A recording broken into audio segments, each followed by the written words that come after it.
Танихгүй хүнийг гэртээ нэвтрүүлэхгүй байх, арх согтуурлах төрлийн ундааг хэтрүүлэн хэрэглэхгүй байхыг анхааруулав. Цагдаагийн байгууллага аливаа дуудлага мэдээлэлд түргэн шуурхай чухламжтай. Сэргээшийн төрлийн их хэмжээний бодис хилээр нэвтрүүлэхийг завджээ. Техникийн сааталд орсон гадны онгоц манайд газарджээ. Нойтон цас орно. Монгол Оросын хэлхийн ханх монди бомбыг шинжилэн хөгжүүлнэ. Айс глобалын цөөн хормын мэдээ хэлж байна. Танихгүй хүнийг гэртээ нэвтрүүлэхгүй байх, арх согтуурлах төрлийн ундааг хэтрүүлэн хэрэглэхгүй байхыг анхааруулав. Тодорхойлбол нөхөртэй нь гудамжинд танилцж, арх усан үл таних хоёр эрэгтэй гэрт нь хамт ирж, хутга тулган дээрэмцсэн хэрэг цагдаагийн байгууллагад бүртгэгджээ. Хөвсгөл аймгийн нутаг дэвсгэрт дугаар тоотод энэ оны 11-р сарын 2-ны тэгтэг цагийн орчимд манай нөхөртэй гудамжинд танилцж арх усан үл таних хоёр залуу гэртэн цуг ирж хутга тулган 55 инчийн зурагт гар утсыг нь дээрэмцсэн гэх дуудлага мэдээлэл цагдаагийн байгууллагад бүртгэгдэж шалгагдж байна. Уг үйлдэл нь архинд дурлаж өөрийгөө аюул хүргэдгийн тод жишээ гэж үзэж байна. Цагдаагийн байгууллагын аливаа дуудлага мэдээлэлд хожиж үйлчлэх хугацаа богиносжээ. Тодорхойлбол нийслэлийн 6 дүрэгт автоэргүүлийн 21 чиглэлийг нэмсэн. Ингэснээр дуудлага мэдээлэлд очих хугацаа 10-аас 13 минут болжээ. Мөн дуудлага мэдээлэлд саад учруулдаг хотхны гаднах хаалтыг төвөггүй онгойлгох смарт чипийг зохион бүтээж ашиглаж эхэлжээ.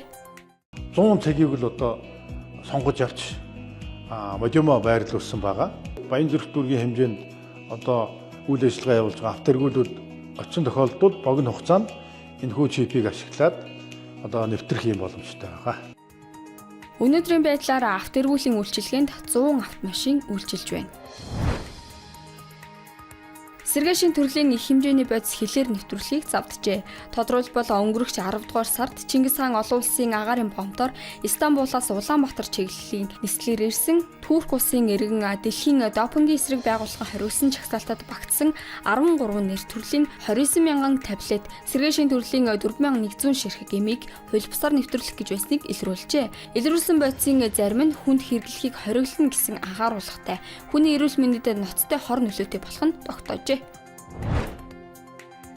Техникийн сааталд орсон гадны онгоц манайд газарджээ. Энэ үеэр иргэний нисхийн үндэсний төв компанийн нислэгийн хөдөлгөөний удирдагчид мэдлэг ур чадвараа дахин нотолсон байна. Тодорхойлбол агаарт түлшүүлэх зааварчилгаа өгч нислэгийг хамгийн богино хугацаанд аюулгүй газардах удирдлага үйлчилгээг амжилттай үзүүлжээ. Үүний үр дүнд Air India компанийн 245 зорчигчтой онгоц Чингис хаан нисэх буудалд аюулгүй газарджээ.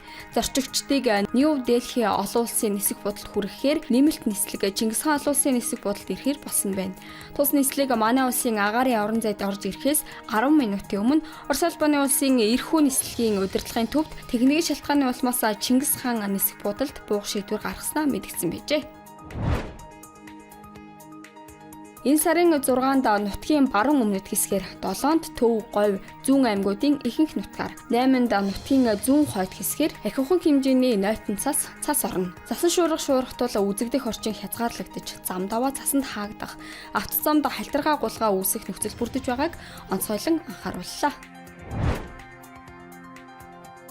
Монди бомбт 2 урсгалтай болно. Монгол Оросын хэлхийн 10 бомб байдгаас нэн төрөнд 7 бомбыг шинжлэх хөгжүүлэхээр төлөвлөжээ.